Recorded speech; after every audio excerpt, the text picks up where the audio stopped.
for today's video guys, may pangatlong gawa si Macmac guys. TMX 125 Alpha to guys. Walang supply ng kuryente guys. Kaya check na naman may bigay kung walang kuryente.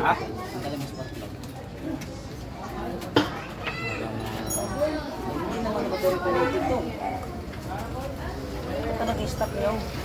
Ito yung stock niya. Yun, yung maliit. Yung kanina, no? Pero hindi yan ang bibigay basta-basta. Stock. Ilan pa na ba ito niya? 8? Pwede na rin. Pwede na rin, 8 na pala. 8 years na to guys. Walang mag-start kasi walang so pinadala kasi ni Macmac ito. Ano si Kuya may-ari kanina ng CDI.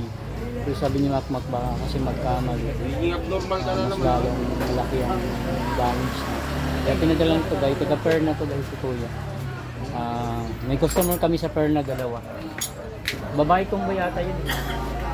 Yung may yung pangalan nun si Scooter yan eh. Ang dala niya yung Honda Beat. Sa amin yung nagpapagawa dati. Tapos yung gulong niya ako nagpalit yun. 2 gulong na. Kasi ano yun eh. Nung time na yung gulong niya na parang sa stock pa ba. Yung kasama sa scooter niya. May slide siya. Ang takbo na sa mga 40 na lang.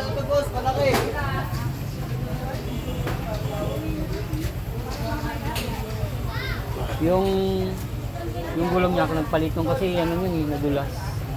Ang binigay ko sa kanya Pirelli yung mamahalin. Kasi yung kahit madulas yun talagang normal sa gulong niya. Ano? Yan? Hindi naman dito yan ah. Nepa, wala akong ganyan. Sabay sa pag-shot ng Nepa. Ayan o, Paulino.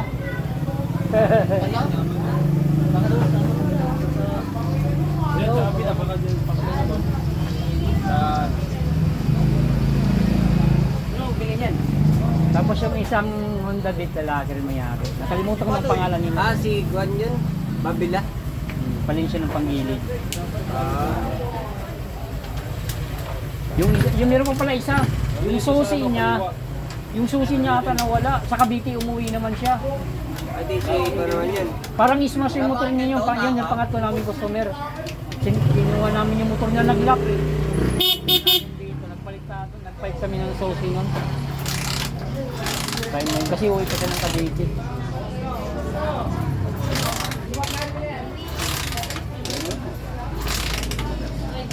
Yan, tinitesting guys yung Dati what click lang naman yun. malakas kuryente nito, TMX. Walang mananalo sa karga ng bata niyan. Itong pinakamalakas ng karga. Diyan ito.